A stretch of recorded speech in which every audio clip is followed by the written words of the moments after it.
গণেশ এইদিকে এইদিকে লাভপুর এইদিকে এইদিকে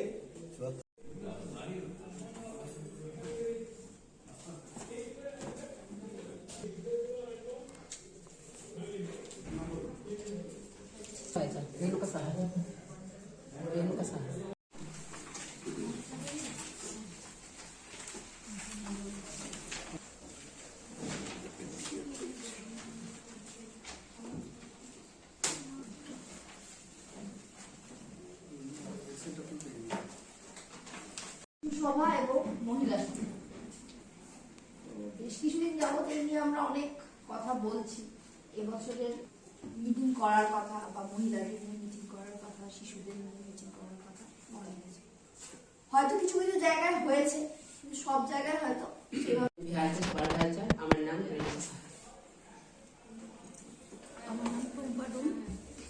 পঞ্চায়েতের মেম্বার। নমস্কার, আমি ধর্মদাসী বাড়ি বিপুটি থেকে আসছি, সঞ্চালক নারী ও শিশু কল্যাণ বিভাগ। নমস্কার, আমি দেববন্ধু ঘোষ, সহায়ক গ্রন্থপঞ্জীবী সিউড়ি ব্লক। নমস্কার, আমি কিশোর দাস, লাভপুর 2 নম্বর জিপি সহায়ক। নমস্কার, শুভ সাদা VLE Kendua GP Suri block. নমস্কার, আমার নাম বর্ণন দাস, ধন্যবাদ এসেছি আমি একজন পঞ্চায়েত থেকে এসেছি, সঞ্চালক লাভপুর ব্লক। নমস্কার, আমি কাশ্মীর দেবী, আমি খরসুল ব্লকের বড় পঞ্চায়েতের একজন সঞ্চালক। এবছর হয়েছে গ্রাম পঞ্চায়েত থেকে অক্টোবরের যে গ্রাম সভাটা হয়েছিল জন্মদিন, ওই দিনটা একটা ভালো দিন, ওই দিনটাকে প্রতীকী রূপে ওই দিনটাকে সিলেক্ট করা হয়েছে। শুরু সূচক গুলোকে যদি আমাকে 2030 সালের মধ্যে সত্যি করেই পূরণ করতে হয়, ধরুন কোনো সেখানে বৈষম্য থাকবে না, সবাই সমান সুযোগ পাবে, এইসব যদি করতে হয়, আমার গ্রাম পঞ্চায়েত এলাকার পরিকাঠামোর আমি উন্নয়ন করবো। সেটা জিপির পরিকাঠামো হতে পারে, আমার এলাকার পরিকাঠামো হতে পারে, সবটাই। এটা হচ্ছে স্বয়ংসম্পূর্ণ পরিকাঠামো, সুরক্ষিত গ্রাম। ঠিক আছে, তারপরে আছে আমার ভিলেজ উইথ গুড গভর্নেন্স, অর্থাৎ সুশাসন আছে, মানুষজন সমস্ত পরিষেবা পায়, সেইটা হতে পারে সুশাসন সম্পন্ন গ্রাম। এবং আরেকটা যেটা আছে যে নারী বান্ধব আর শিশু বান্ধব গ্রাম পঞ্চায়েতের কথা বলছি, সেই জন্য আমাদের এই শিশু সভা এবং মহিলা সভা এবং কার্যকরী ভাবে সেই সভা, এমনি গ্রাম সভা করলে কি হবে না, বিশেষ বিশেষ ভাবে দেখা দরকার। এখনো আছে, সবটা অনেকটা এগিয়েছে, মানে এতটা যদি ডিফারেন্স ছিল তো আমরা এতটা কমিয়ে আনতে পারি, সমান জায়গায় নিয়ে নেওয়া হয়তো। একটা আলোচনাতে শেষ গুরুত্বপূর্ণ বিষয়ে সে কতটা কন্ট্রিবিউট করে সিদ্ধান্ত নিতে পারে। আমরা বিভিন্ন সিদ্ধান্ত থেকে পারিবারিক কথা প্রত্যেককে বলার জায়গাটা আমরা বলতে পারি, অনেক জায়গা। ঠিক আছে, দাঁড়িয়ে থাকলে তাহলে এই মানে সমাজটা এখনো পুরোপুরি যে মেয়েদের কথাটাকেও গুরুত্ব দেয়। ভারতের বিরুদ্ধে সকল প্রকার বৈষম্য দূরীকরণের একটা কনভেনশন ভারত সরকার সই করেছে, যাতে নারীদের উন্নয়নের জন্য তাদের করা যায়। ঠিক আছে, ওই নিয়মের মধ্যে গিয়ে এটা হচ্ছে দেখবেন ওই 50 ক্রস করে না, আপ টু 50% সবাইকে দেওয়া হয়। এবং সেন্ট্রাল গভর্নমেন্ট যেহেতু এই ফান্ডটা দেয়, সেই জন্য সেইটার বর্তমান যা নিয়ম, তাতে ওই 9টা থিম ভিত্তিক প্ল্যান, জিপিডিপির প্রসেস মেনে কাজ করা, ওইগুলো করা কিন্তু একদম বাধ্যতামূলক।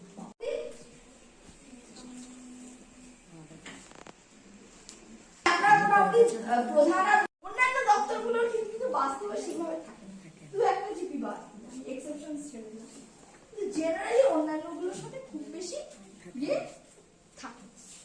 তাহলে সিডিপিও কিছু তো করতে, সেও তারও সে একটা পদে বসে আছে, সিডিপিও যে কোন জায়গার এটা সমস্যা হচ্ছে বা প্রবলেম হচ্ছে, সেটাই হচ্ছে। থানাও রেফার করে। থানা কিন্তু সবসময় এখন পুড়ে দেয়, জেলে পুড়ে দেয় না ওরকম রিপোর্ট হলে। ওরা কিন্তু ওই কাউন্সিলিং সেন্টার গুলোকে রেফার, ওগুলো টাকা পয়সা লাগে না। এনজিও গুলো প্রত্যেকটা সাব ডিভিশনে একটা দুটো করে এনজিও গভর্নমেন্টের সাথে ট্যাগিং করা আছে, থানার সাথে ট্যাগিং করা। এগিয়ে এসেছেন বলে আপনি অনেক কিছু জানছেন, একটা জায়গায় এসেছেন। সব কি যারা সেইভাবে বেরোয় না তারা কি জানে অত কিছু? সেরকম কিছু জানে। যারা একটু বাইরে এসেছেন, আপনারা কিছু একটা কাজ করছেন, কোন সমাজের কোন কাজের সাথে যুক্ত আছেন, নারী বান্ধব আছে। যেহেতু লিঙ্গ সমস্ত এসডিজির সাথে আন্তঃসম্পর্কিত, তাই থিম নারী, নারী বান্ধব গ্রাম বাস্তবায়ন এবং প্রচুর ইস্যু আছে যেগুলো মেয়েদের সাথে সরাসরি রিলেটেড, তাই তো? সম্পর্কিত কার্যক্রম এবং তাদের জন্য উপযুক্ত বাজেটের ব্যবস্থা জিপিডিপিতে জিপি দ্বারা করা যায়। ঠিক আছে? যে কি কি সমস্যাগুলো আছে, আমন্ত্রিতরা কারা থাকতে পারে? মহিলাদের সাথে সাথে যারা কিশোরী আছে, কেন কি তাদেরও অনেক ধরনের সমস্যা।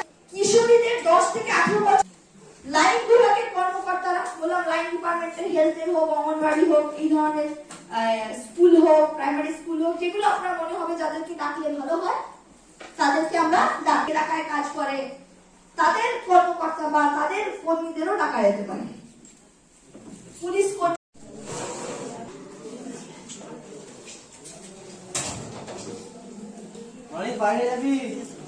অধিকারের কথা বলা আছে, মানে আইনি ভাবেই বলা আছে, এবং সব দেশকেই সেটাকে মেনটেন করার কথা বলা আছে। মানে শিশু কিন্তু গ্রাম পঞ্চায়েতেরও দায়িত্ব, এবং সেইটা এবার তাহলে কি কি অধিকার চারটে আছে? প্রথমটা হচ্ছে রাইট টু সার্ভাইভাল বা বেঁচে থাকার অধিকার। কিছু লাইন ডিপার্টমেন্টের অফিসিয়ালদের আমরা আগে থেকে বলে রাখবো, তারা যেন সেই মিটিংটাতে পার্টিসিপেট করে। সেই সমস্যাগুলো আমাদের হয়তো এলো কি কি, যদি আমরা একটু ক্যাটেগরিক্যালি একটু সমস্যাগুলোকে ভাবি, যেমন স্বাস্থ্য সংক্রান্ত সেই এলাকায় কি সমস্যা আছে সেগুলো একটু, যে স্বাস্থ্য সংক্রান্ত কি সমস্যা হচ্ছে। কোনো একটা এরিয়ায় হয়তো দেখা যাচ্ছে খুব বেশি বাচ্চা ড্রপ আউট হয়, তারা বলতে পারে যে এই এলাকাটা থেকে বাড়াবে। তারপরে ধরুন পুষ্টি, কোথায় কোন জায়গাগুলো অপুষ্টির ইয়েটা বেশি হবে, সেগুলোতেও আমাদেরকে মানুষের কাছে তুলে ধরতে হবে যে শিশু সভা বা মহিলা সভা করতে গিয়ে আমাদের এই বিষয়গুলো উঠে এসছে, এবং তারা আপনারা যে এই বিষয়গুলোর উপরও কিছু কিছু কাজ করতে চাইছেন।